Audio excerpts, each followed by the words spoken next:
We have all experienced that moment of digital telepathy.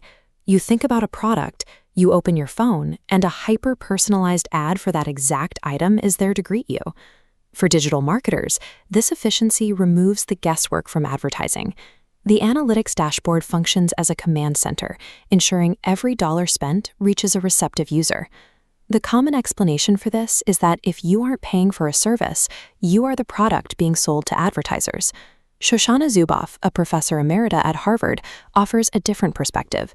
She argues that users have become the raw material, while the marketers are the actual clients. This research paper defines a new economic order called Surveillance Capitalism. It describes a system built to extract private human experience and translate it into behavioral data. This shift changes the role of the digital marketer. The job is becoming less about traditional persuasion and more about operating the most sophisticated system of behavioral management ever built. This logic requires massive physical infrastructure. In the early 2000s, Google and Hal Varian developed a new way to monetize the internet. They realized that every search left behind a trail of digital exhaust. User typing speed, subtle voice tones, and precise location data were recorded as a behavioral surplus. Information gathered far beyond what was needed. Artificial intelligence analyzes this surplus to create prediction products, forecasts predicting what a user will do next. These predictions are sold in behavioral futures markets. Brands bid on a specific user action, purchasing commercial certainty. For the analyst, this machinery provides an operational dream. It eliminates advertising waste and allows personalization at a global scale. But this efficiency relies on data extraction that often happens without public knowledge. This report on Google's unauthorized collection of residential Wi-Fi data illustrates how human interactions are often turned into assets without the user's consent. But this type of prediction has its limits. The architects of this system discovered that the most effective way to know what a user will do is to actively influence their choices. This is the economy of action. It uses subtle digital nudges and algorithmic conditioning to steer users towards specific commercial outcomes. This text draws a distinction between the big brother of the 20th century and this new big other.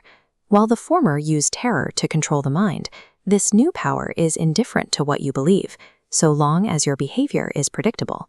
As noted in this section on behavioral modification, the system targets what Zuboff calls the right to the future tense. When algorithms predetermine our choices, they strip away the individual's capacity to act on their own will.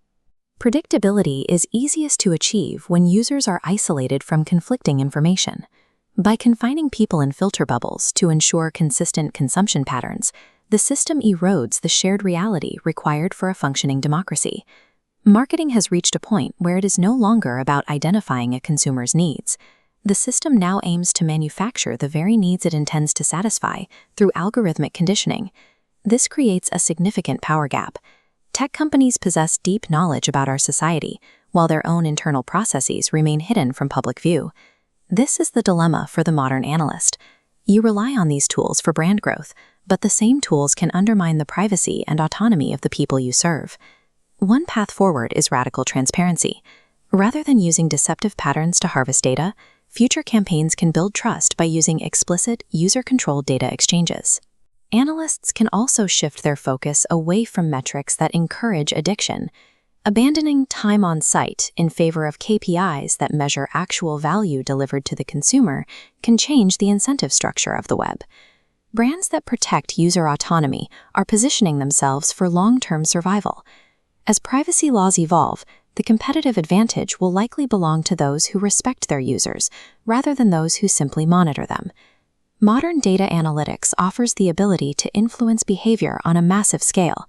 Using that power effectively requires a commitment to human agency. The responsibility for the next generation of marketers is to ensure that predictive tools are used to serve human needs. The goal is a future where commerce remains a human interaction, not an automated one.